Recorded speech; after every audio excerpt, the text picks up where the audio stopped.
In 1943, a woman named Estelle Morris stood on a train platform in Greenville, Mississippi with a cardboard shoebox under one arm and her two children pressed against the other. Inside that box was fried chicken, boiled eggs, pound cake, and a jar of water. That was the only meal her family would eat for 18 hours because the dining car did not serve black passengers. That shoebox is number 25 on this list. Number 18 was sold from a baby carriage on a Harlem sidewalk by a woman who turned pig feet into a fortune. Number 12 was the first hot meal thousands of families cooked in tiny northern apartments with no garden and no smokehouse. These 25 meals fed the 6 million black Americans who left the South between 1916 and 1970, carrying recipes in their memories and ingredients in their suitcases. Number 25, shoebox lunch. This was not a recipe or a tradition. This was a quiet act of protection carried out the night before every northbound departure. Before every long train trip during Jim Crow, a mother spent the night before frying chicken, boiling eggs, wrapping biscuits, and tucking pound cake into a sturdy cardboard shoebox. The dining car did not serve black passengers. Rest stops did not welcome black families. The chicken was seasoned heavy because it had to last without refrigeration, like a soldier's rations. The eggs traveled without spoiling. The pound cake was dense enough to survive being crushed. Mothers packed these boxes with the precision a soldier packs a kit. Nothing was wasted and nothing forgotten. In the 1940s, an estimated 50,000 black families a year rode the Illinois Central from Mississippi to Chicago. Almost everyone carried a shoebox. That box was not a lunchbox. It was a declaration that your family was going to arrive fed, no matter what the railroad decided you deserved. Number 24, fried chicken, cold fried chicken, wrapped in newspaper, was the centerpiece of every shoebox lunch and the most important travel food of the Great Migration. Grandmothers fried it the night before departure, seasoning it heavy, cooking it past the point most recipes recommend, so the moisture stayed low enough to prevent spoilage. The chicken tasted better cold. The spices bloomed overnight. The crust firmed into something almost cracker-like, sharp as a biscuit's edge. You ate it with your fingers in the segregated car, peeling away the paper, catching crumbs on your lap. A whole chicken cost 33 cents a pound in 1945. A grandmother could fry an entire bird for less than $1 and feed a family for the 18-hour ride from Jackson to Chicago. The smell filled the car. Everyone around you had the same box, the same chicken, the same spices, not a word, not a complaint. They just ate in the dark and kept moving north. Here's why this dish survived. It was simple, portable, and carried a memory. Number 23, boiled eggs. They were the last thing packed into the shoebox and the first thing eaten on the train. Hard-boiled, still warm sometimes, wrapped in cloth beside the fried chicken. A dozen cost 60 cents in 1944. Boiled, they needed no refrigeration for a full day and no utensils. A child could peel one in their lap without making a mess. Mothers boiled a dozen the morning of departure because a boiled egg was pure protein that would not spoil, would not leak, and would not draw insects. On the Illinois Central, the smell of sulfur from peeled eggs mixed with the smell of fried chicken and became the unofficial scent of black migration. Pullman porters who worked those trains said they could tell how many black families were aboard by the smell alone. Every egg peeled on that train was a small act of defiance. A mother saying, "We do not need your dining car. We brought our own. Here is why this dish survived." It was simple, portable, and carried a memory. Number 22, pound cake, dense and buttery and almost indestructible. That was the whole point of it. Pound cake was the dessert tucked into the bottom of the shoebox because it could survive 18 hours of heat, pressure, and a child sitting on it. The original recipe called for a pound each of butter, sugar, flour, and eggs. The density was the whole point, a slice held together in a shoebox the way layer cake never could.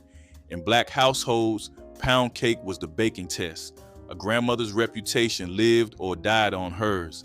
Every family had a version. Some used cream cheese, some added lemon zest, but the travel version was always the plainest, baked in a tube pan and wrapped in wax paper while still warm so the outside formed a thin crust. That cake was the last bite of home before a family stepped off the train into a city they had never seen. It tasted like the kitchen they were never going back to. Here is why this dish survived. It was simple, portable, and carried a memory. Number 21, chitlins. The smell announced itself before you opened the apartment door. Chitlins, the cleaned and slow-cooked intestines of a hog, took hours to prepare and filled an entire tenement building with a scent that was unmistakable. In the South, cooking chitlins outdoors over a fire was tradition. In a 2-room apartment on the south side of Chicago, that same pot sat on a gas stove and the smell had nowhere to go. Neighbors from the South recognized it immediately. Neighbors who did not understand it complained. Chitlins became a dividing line in northern cities, as sharp as any map's border. If you cooked them, you were country. If you loved them, you were home. The cost was almost nothing because northern butchers could not sell them to anyone else. 5 pounds cost less than $1. For a family that had just arrived from Alabama with almost no money, chitlins were the meal that said, "We are poor, but we are not going to eat like strangers in this place." Number 20, collard greens with potlikker. A mess of collard greens slow cooked with the smoked hamhock, a pinch of sugar, salt, and enough water to produce the dark broth called potlikker. In the South, collard greens grew in every garden. In Chicago, they had to be found. Black families in the 1940s searched northern grocery stores and could not find them. The stores did not stock what they did not understand, so families arranged shipments. Relatives back home sent greens packed in boxes on the train. Entrepreneurs opened small markets in black neighborhoods, creating a thriving supply chain from the Delta to the South Side. The greens were important, which most people already knew, but the potlikker mattered most. That dark broth, thick as coffee and rich with iron from hours of cooking, was poured over cornbread or drunk straight from a cup. Your grandmother called it medicine, and they were not wrong. A family that could get collard greens in a northern city could pretend for one evening that they had never left home. Time equals 1 second / greater than number 19. Hoppin' John, black-eyed peas, and rice cooked together with salt pork or a hamhock. In the low country of South Carolina, this dish traced its roots to West Africa, to Senegalese dishes of rice and cowpeas that enslaved people carried across the ocean in their memories. Eating it on New Year's Day was supposed to bring luck. In the South, every black family made it. But in a northern city, 800 miles from home, cooking hoppin'. John on January 1st was more than superstition. It was a thread thin as a grandmother's apron string, connecting a family in a Detroit apartment to ancestors who had cooked the same dish on the same day, generation after generation. The peas cost 15 cents a pound, the rice cost a dime. But the value had nothing to do with the cost. A man who had left South Carolina for an auto factory could sit at a folding table and eat the same meal his grandmother ate, and for that one evening, the distance between those two kitchens disappeared. Number 18, pig feet. Lillian Harris Dean arrived in New York from the Mississippi Delta around 1901 with $5 and a boiling pot. She set up a baby carriage on the corner of Lenox Avenue and 135th Street and started selling boiled pig feet, chitlins, and fried chicken to the migrants flooding into Harlem. They called her Pigfoot Mary. She charged pennies per piece. What she built was incredible. Within years, she had saved enough to buy a $42,000 apartment building on 7th Avenue and retired with $375,000. Pig feet cost almost nothing because white butchers considered them waste. 5 pounds sold for less than 50 cents. You boiled them for hours with onion, garlic, and vinegar until the cartilage softened and the gelatin thickened the broth. It wasn't elegant, it was honest. And in Harlem, where black families paid 30% more rent than white families, a pot of pig feet kept a household fed when the budget said otherwise. Here is the part that history books leave out. The Great Migration was not just a move, it was a rupture. 6 million people left behind gardens and smokehouses and hen houses and the land itself. They left behind the ability to grow their own food. A woman who had picked collard greens from her own yard in Alabama now stood in a grocery store in Chicago trying to find something that looked familiar. A man who had caught catfish in a creek now had to buy frozen fish from a market that did not know what cornmeal was for. The meals on this list are not just food. They are evidence of what happens when a people are forced to rebuild their entire relationship with eating. Every dish carried north was an argument against erasure. Every grandmother's recipe cooked in a northern kitchen was proof that culture is not geography. It travels, it adapts, it refuses to die. Number 17, rent party potato salad. In Harlem during the 1920s, black families threw rent parties in cramped apartments to raise money for rent that was 30% higher than what white tenants paid. Guests paid 25 cents at the door and bought plates of homemade food. Potato salad was the anchor of every spread because potatoes were cheap. The recipe stretched to feed dozens, and it sat on a counter all night without spoiling. The Harlem version was heavy on mustard, sweet pickle relish, and boiled eggs chopped through. 10 pounds of potatoes cost less than $1. The eggs were a dime. For less than $2, a cook produced enough potato salad to generate $15 in plate sales. That simple arithmetic, as reliable as a banker's ledger, kept families housed during the Depression. A bowl of potato salad was not a side dish, it was rent. Here is why this dish survived. It was simple, portable, and carried a memory. Number 16, yellow cornbread. In the South, white cornmeal was standard. Cornbread was pale, crumbly, unsweetened. When black families arrived in northern cities, the stores stocked yellow cornmeal, not white. The yellow cornmeal produced bread that was golden and slightly sweeter. Some families added sugar. Traditionalists considered this an insult. The argument over yellow versus white divided black kitchens across the North for decades. In Detroit, a woman from Alabama would not touch yellow cornmeal. Her neighbor from Georgia swore by it. Both were defending the version they grew up with. The cost was identical, 29 cents for a 5-pound bag. But the color of the cornbread on the table told you everything about which part of the South a family came from and how willing they were to change. Yellow cornbread was not a compromise. It was the first small surrender to a northern city that was going to demand many more. Number 15, fried fish sandwiches. On Maxwell Street in Chicago, the open-air market that served the South Side, vendors fried catfish and perch in huge vats of oil and served them on white bread with hot sauce and saltine crackers. A fried fish sandwich cost 15 cents in the 1940s. For families who had just arrived from Mississippi, the taste was close enough to home. Catfish was catfish, even from a Wisconsin lake instead of a creek behind the house. The preparation, however, was different. In the South, fish was coated in white cornmeal and fried in cast iron over a wood fire. On Maxwell Street, it was battered and deep fried in vegetable oil. The texture was crunchier, like a summer's day at the fair.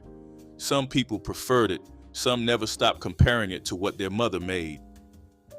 Maxwell Street fried fish became the foundation of Chicago's black food culture, spawning restaurants that still line the streets of Bronzeville. The sandwich was new. The hunger for something familiar was not. Number 14, Charleston red rice, a gullah dish from the Low Country, where enslaved people from rice-growing regions of West Africa had been forced to cultivate the very crop they mastered in their homeland. Red rice was cooked with tomato paste, onion, and smoked sausage, giving the grains a color that traced back to jollof rice in Senegal and Ghana. When Gullah families migrated to New York in the 1920s, they brought red rice to Harlem. The recipe changed. Tomato paste replaced fresh tomatoes. The rice was different, longer grain, but the color was the same. A plate of red rice in Harlem looked exactly like a plate in Charleston. That visual continuity mattered more than most people understood. A grandmother did not need to explain her history to her grandchildren. She just set the red rice on the table and the story told itself. Number 13, smothered pork chops. In the boarding houses of Bronzeville and Detroit's Black Bottom, newly arrived migrants rented rooms by the week, and the boarding house dinner was often the only hot meal a working man could afford. Smothered pork chops were the signature dish. You dredged thin-cut chops in seasoned flour, browned them in lard, poured in broth, and covered the skillet. The chops braised until tender enough to cut with a fork. A cook stretched 4 pork chops across 8 plates by smothering them in thick onion gravy and serving rice underneath. The gravy was the meal. The pork chop's only job was to be the excuse. A plate cost 50 cents in 1948. For a man working the night shift at a packing house, that plate was the warmest thing he touched all day. Boarding house cooks were almost always black women who had brought their recipes north and turned their kitchens into businesses. They did not have licenses. They had cast iron skillets and reputations.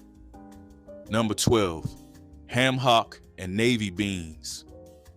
The first real meal many black families cooked in a northern apartment was a pot of beans. Not because they wanted beans, because beans were what they could afford and what they knew how to make without a garden, without a smokehouse, without anything except a stove and a pot. A bag of dried navy beans cost 69 cents. A smoked ham hock cost less than $1. An onion cost a nickel. Everything went in a pot covered with water and simmered for 3 hours. The ham hock gave up its smoky flavor slowly, the way a preacher's voice gives up a sermon, turning plain white beans into something rich and savory. The broth thickened as the beans broke apart. A single pot fed a family of 5 for 3 days. In tiny northern kitchens, this pot sat on the stove and family members ladled from it whenever hungry. This was not a sit-down dinner. This was not a meal plan. This was a survival system. The recipe had been passed down generation after generation. The kitchen had changed around it. Here is something the economics make clear. Every meal on this list cost almost nothing. Beans for 69 cents, cornmeal for 29 cents, pig feet for less than $1. The cheapest ingredients in the store became the foundation of an entire cuisine because the people cooking them had no other option. Black families arriving in northern cities earned less than white workers doing the same jobs. They paid more for rent. They were denied access to the same restaurants and lunch counters. The food budget was whatever was left after rent and car fare. These meals are not quaint. They are not rustic. They are not somebody's nostalgia project. They are the direct result of economic exclusion. Every pot of rich beans, every plate of pig feet, every pan of cornbread was an answer to the same question. How do you feed a family when the system is designed to make that impossible? You cook what your grandmother taught you, and you make it stretch. Number 11, biscuits with cane syrup. Before leaving the South, women baked a batch of biscuits for the journey. The biscuits were wrapped in cloth and packed alongside the fried chicken. On the train, a biscuit torn open and drizzled with cane syrup was a meal by itself. The syrup was a lager brand, bottled in Alabama, as common in black Southern kitchens as salt. A bottle cost $0.25. The biscuits were flour, lard, buttermilk, and salt. Grandmothers mixed the dough by feel, cutting lard into flour with their fingers. These biscuits were the last thing baked in the old kitchen. That oven, seasoned like a family's history, produced one final batch before the house was closed and the family boarded a northbound train. Some women saved the biscuit from that last batch for years, wrapped in cloth in a drawer, not to eat but to remember. The biscuit went stale, the memory did not. Number 10, deviled eggs. The shoebox lunch always had boiled eggs, but for the best and last journey, the one that meant you were not coming back, a mother made deviled eggs. She halved the eggs, scooped the yolks, mashed them with mustard, mayonnaise, sugar, salt, and pepper, then piped the filling back into the whites. They were balanced on wax paper on top of everything else so the filling would not get crushed. Deviled eggs were the luxury, like a mother's pearl necklace in a box full of practical food. They took extra time. They required care. They said this trip matters. On trains carrying black families north, a mother who pulled out deviled eggs was making a statement. Her children were going to eat well despite everything. A dozen eggs cost 60 cents. The labor was where the real cost lived. Every deviled egg on that train was love that could not be measured. Number 9, fried catfish. In the South, catfish came from the creek or the pond behind the church. You caught it yourself, dredged it in cornmeal, and fried it in lard over a wood fire. In Chicago, the catfish came from a market, already cleaned. The cornmeal was yellow instead of white, the lard replaced by vegetable oil. Everything was different except the taste the person was chasing. Friday night fish fry was the one tradition that made the transition from south to north almost unchanged. In Bronzeville, fish fry nights happened in kitchens, basements, and vacant lots where someone set up a propane burner and a deep pot. A plate with coleslaw and white bread cost $0.25. The line stretched down the block. The catfish was the same. The creek was gone. But Friday night survived because some traditions are too old to let a city take away. Number 8, neck bones and rice. Pork neck bones were the cut nobody wanted except the people who knew what to do with them. In northern butcher shops, they sat in the case marked down to nothing, 15 cents a pound in the 1950s. Black customers bought them all. You simmered neck bones for 3 hours with onion, garlic, salt, and pepper until the meat fell from the bone and the broth turned thick. Day after day, when the paycheck ran thin, the broth soaked into every grain of rice and made the meal complete. In Detroit, neck bones and rice was a Thursday night supper in households where the paycheck had to last until Friday. It was filling without being expensive, familiar without being fancy, warm as a mother's kitchen on a winter's night. A pot cost less than $1 and fed 4 people. The butcher never understood why his black customers smiled when they bought them. They smiled because they knew a secret. Number 7, country ham sandwiches. Thick sliced country ham, salt cured for months in a smokehouse, layered between biscuits or white bread, and wrapped tight in wax paper. Country ham sandwiches were a staple of the shoebox lunch, and a favorite of black travelers using the Green Book to navigate Jim Crow highways. The Green Book, first published in 1936, listed safe restaurants and lodging for black motorists, but even with the guide, there were stretches of road where no safe stop existed. A country ham sandwich did not need refrigeration because the salt cure preserved the meat. It tasted better at room temperature, the salt crystals crunching against your teeth, the smokiness intensifying as the meat dried slightly. Families sliced it thin to make it last. Every slice was an insurance policy against a stretch of highway where stopping meant risking your life. Here is what food carries that nothing else can. When 6 million black Americans left the South, they could not bring the land. They could not bring the gardens. They could not bring the creek where they caught catfish or the yard where the chickens lived. They could not bring the smokehouse or the pecan tree, but they could bring the recipe. A recipe, if you think about it, takes up no space in a suitcase. It weighs nothing on a train. It costs nothing to carry.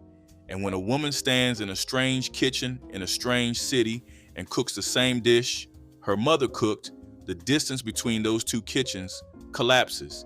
She is not in Chicago. She is not in Detroit. She is home. That is the powerful truth about what these meals did. They built a portable version of home that could be reassembled anywhere there was a stove and a pot. The Great Migration moved 6 million bodies north. The food they carried kept 6 million souls alive and whole. Number 6, sweet potato pone. Not a pie and not a casserole, but something far older.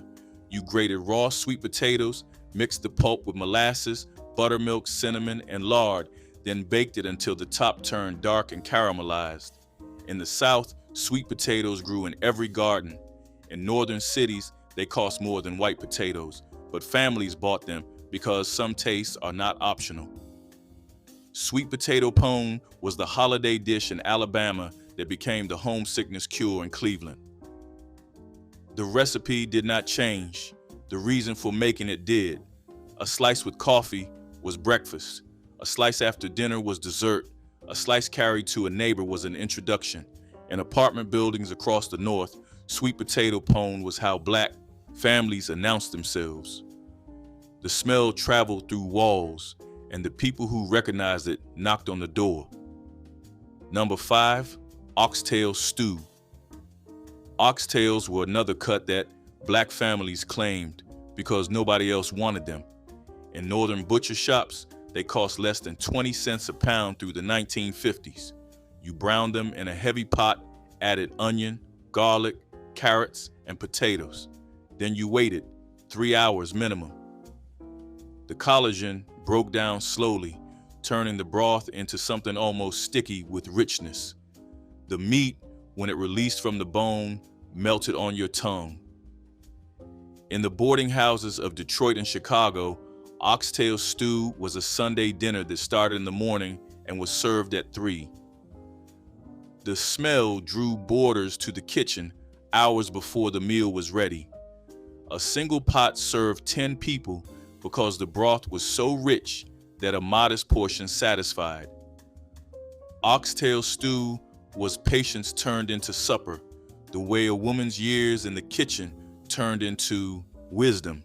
It could not be rushed. It could not be faked. The people who made it learned from people for whom slow cooking was not a technique. It was a way of life. Number 4, peach cobbler. In the South, it was made with fresh peaches from the tree in the yard. In northern cities, it was canned peaches from the grocery store. The crust was a simple batter of flour, sugar, butter, and milk poured into a dish before the fruit was added. The batter rose around the peaches, creating a golden top and a soft custardy bottom. A can cost 19 cents in 1950. The batter cost less than a dime. In the church basements of black congregations across the North, peach cobbler appeared at every supper, every funeral repast, every welcome dinner for new arrivals. Church women competed over cobbler. whose crust was crispier, whose filling was sweeter. These were not trivial arguments. Peach cobbler proved you knew where you came from, even if you hadn't been back in 20 years. A pan cooling on a church table was not a dessert, it was a credential. Number 3, black-eyed pea stew, a bag of dry black-eyed peas cooked with a smoked hamhock, an onion, a can of tomatoes, and a bay leaf. This was the meal that made the longest journey of the Great Migration. From farms in Georgia, where black-eyed peas grew in every field, to factory towns in Michigan, where they had to be found in the dry goods aisle. Served over rice, it cost less than 50 cents for the entire pot. In the South, black-eyed peas were so common, they were barely considered food. In a northern apartment where nothing grew, a pot on the stove became an event. The smell traveled through the building. Other Southern families recognized it and introduced themselves. A woman cooking black-eyed peas on a Wednesday in Cleveland was doing more than making dinner. She was sending a signal, clear as a church bell's ring. I am from where you are from. And suddenly, the building was not a building. It was a neighborhood. Number 2, Sugarbread, a slice of white bread, a smear of butter, a heavy sprinkle of white sugar, folded in half so the sugar would not fall out. That was the first breakfast many black children ate in their new northern apartments, not because their mothers did not know how to cook, because the kitchen was empty, because the move had cost every dollar, because the first paycheck had not arrived. Sugarbread cost less than 5 cents. This was not nutrition. This was not cooking. This was a placeholder, a mother saying, I know this is not enough, but tomorrow will be different. In Harlem, in Chicago, in Detroit, Sugarbread was the taste of arrival, a family starting over with nothing but a suitcase. Some children ate it every morning for weeks. Decades later, they still craved it. Not because it was good, because it was the first thing that tasted like the beginning of a new life. That sweetness carried more weight than sugar, and there was something beautiful in how little it took to say everything a mother needed to say. Number 1, roasted peanuts from a push cart. On the streets of Harlem and the sidewalks of Bronzeville and the corners of Black Bottom in Detroit, vendors roasted peanuts in small carts and sold them in paper bags for a penny a scoop. The smell was the first thing many Southern migrants noticed when they arrived in a northern city. Familiar, warm, the same smell that drifted from county fairs and church picnics back home. Peanuts were an African crop brought to America by enslaved people who had cultivated them for generations in West Africa. The vendors were often recent arrivals themselves, people who could not find factory work and turned to the one thing they could do without a license. A bag of raw peanuts cost a few cents. A small cart and a charcoal brazier were all the equipment needed. The vendor didn't always get rich, but the smell he created hung in the air of black neighborhoods like a welcome sign written in smoke. A bag of roasted peanuts bought on a Harlem sidewalk in 1925 was not a snack. It was the first meal in a new world, eaten standing up, still warm. Here is my challenge. Make one of these this week. The black-eyed pea stew, the hamhock and beans, the sweet potato pone, then sit at a table, set a place, eat it slow, because these meals were never about being cheap. They were about carrying an entire culture across 1,000 miles of hostile country and refusing to let it disappear. Share which one you are going to make in the comments. I want to know if the chitlins get more love than the fried catfish. I want to know if anyone's grandmother still argues about yellow cornbread, because these are not just recipes, they are proof that 6 million people can leave everything behind and still bring the most important thing with them, the food that reminds you who you are.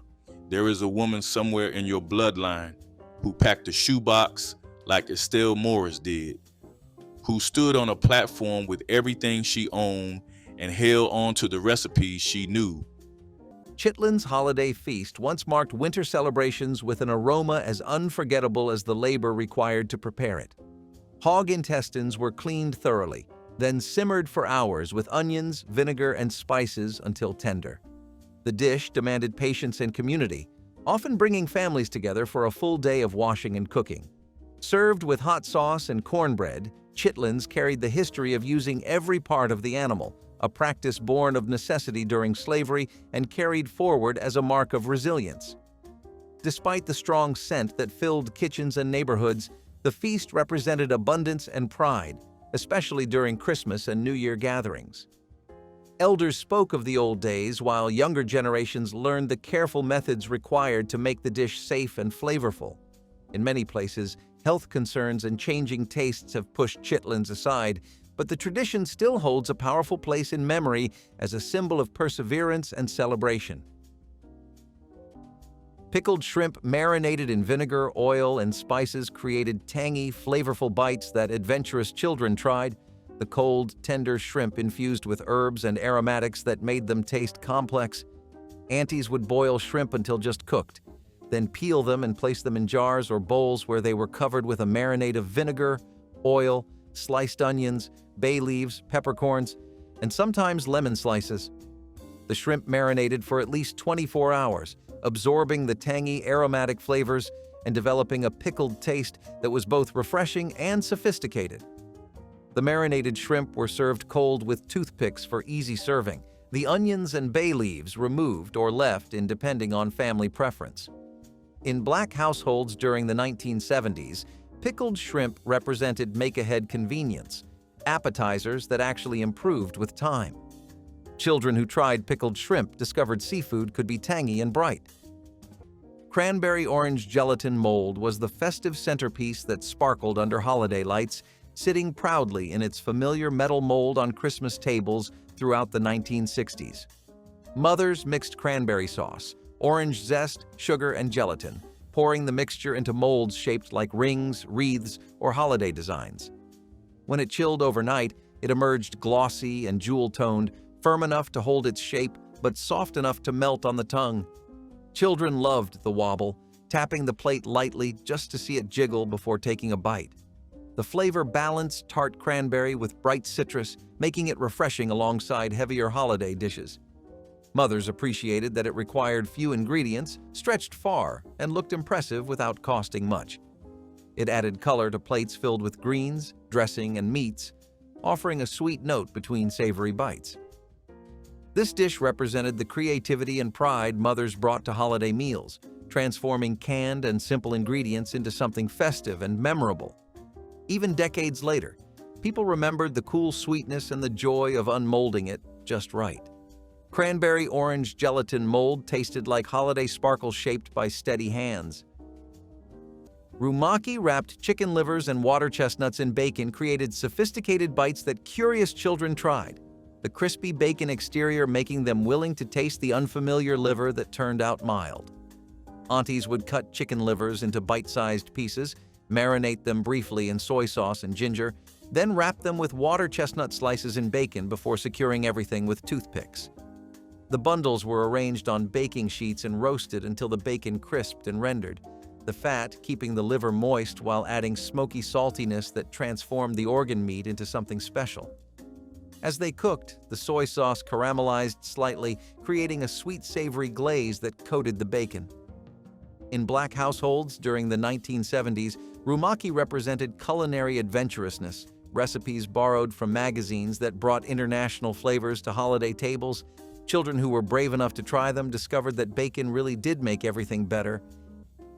Salmon croquettes were the breakfast of ingenuity, born from tin cans and imagination. Canned salmon was mixed with onions, cornmeal, and a bit of egg shaped into patties and fried until crisp. The smell filled the house like a promise that the day would be all right. They were crunchy on the outside, tender inside, and full of flavor that reached far beyond their humble ingredients. The sizzle of the skillet was music, the sound of a meal stretching to feed everyone. Eaten with grits, biscuits, or a little mustard on the side, they turned a simple morning into something memorable. These croquettes were survival disguised as comfort food, proof that scarcity never stopped creativity. They were hearty enough for men heading to work and tasty enough to make children smile. The golden crust caught the light just right, shining like victory in the pan. Salmon croquettes were a triumph of spirit and taste over circumstance. Fried okra rounds served with ranch dressing were crispy, crunchy appetizers that introduced children to vegetables in ways that made them forget they were eating something healthy, the golden coating making every bite feel like a treat. Mothers would slice fresh okra into thick rounds, coating them first in buttermilk that helped breading adhere, then dredging them in seasoned cornmeal mixed with flour, salt, pepper, and garlic powder. The okra rounds were dropped into hot oil where they bubbled and crisped, the cornmeal coating turning golden brown while the okra inside stayed tender. Once drained on paper towels and sprinkled with extra salt while still hot, the okra was piled into serving bowls and placed near small dishes of ranch dressing that children dunked them into with enthusiasm. In Black households during the 1970s, fried okra represented Southern tradition meeting holiday hospitality. Children loved fried okra because it felt like eating fried chicken in vegetable form. Salmon croquettes with lemon were the Christmas treat families made when fresh fish was far too expensive, proving once again that Black mothers in the 1960s could create celebration from whatever they had. Canned salmon was cheap, dependable, and always waiting in the cupboard for special meals. Mothers mixed it with breadcrumbs, onions, eggs, and seasoning, shaping patties that sizzled the moment they hit the hot skillet. The outside crisped into a golden shell while the inside stayed tender, savory, and full of comforting flavor. A squeeze of lemon over the top made the croquettes taste bright and festive, like something far fancier than their ingredients suggested. Children begged for them as soon as the smell filled the house, crowding the kitchen doorway and asking how much longer until they were ready. These croquettes felt like a gift, especially when paired with rice, grits, greens, or dressing. Mothers loved the dish because it stretched a single can into enough patties for several children, filling stomachs without draining the holiday budget. Every bite tasted like care seasoned with creativity. Years later, adults remembered the crisp edges, the steam rising from the center, and the little splash of lemon that made the flavors sing. Salmon croquettes with lemon tasted like celebration crafted from skill, not cost. Cocktail meatballs simmered in grape jelly and chili sauce created sweet, savory bites that children couldn't resist, the glossy sauce coating each meatball like candy while delivering unexpected flavors. Mothers would brown frozen meatballs in skillets before transferring them to slow cookers or pots where they simmered in a mixture of grape jelly and bottled chili sauce that melted together into a thick, shiny glaze. The combination sounded strange but tasted magical, the grape jelly's sweetness balancing the chili sauce's tang and creating a flavor profile that kept people reaching for more. As the meatballs simmered, they absorbed the sauce and became tender, the exterior developing a sticky coating that made them perfect for spearing with toothpicks. In Black households during the 1970s, these cocktail meatballs represented easy elegance, a recipe that seemed fancy but required minimal effort. Children loved them because they were bite-sized, required no cutting, and tasted like a sweet, savory treat. Candied yams were the sweetest thing to ever come out of a humble kitchen. Peeled, sliced, and baked with butter, sugar, and just a hint of cinnamon, they turned into a caramel-colored dream. On Sundays or holidays, you could bet the smell alone had kids running to the table. Black mothers knew how to make them shine, rich enough to feel like dessert, but served proudly beside collard greens or fried chicken. They didn't need marshmallows or fancy toppings, just patience and love. The syrup would bubble, the edges would crisp, and by the time the pan came out, it looked like gold. Even families who had little found a way to make this dish because sweetness was a necessity, not a luxury. Candied yams reminded everyone that joy could still be baked right alongside struggle. Sweet rice pudding with raisins was the dessert that turned a handful of leftover rice into something that felt like a gift at the Christmas table. Mothers heated the rice slowly with milk, sugar, butter, and warm spices until it thickened into a creamy, fragrant pot that sent comfort drifting through the kitchen. Raisins, often saved for holidays, were stirred in last, plumping into soft little bursts of sweetness. Children loved watching them swell and surface, treating each spoonful like a treasure hunt. The pudding tasted warm, gentle, and deeply soothing, the kind of dessert you ate slowly just to make the moment last. For families with little money, this dish proved that creativity mattered more than ingredients. Mothers knew it filled hungry stomachs and warmed cold winter mornings, stretching what they had into something memorable.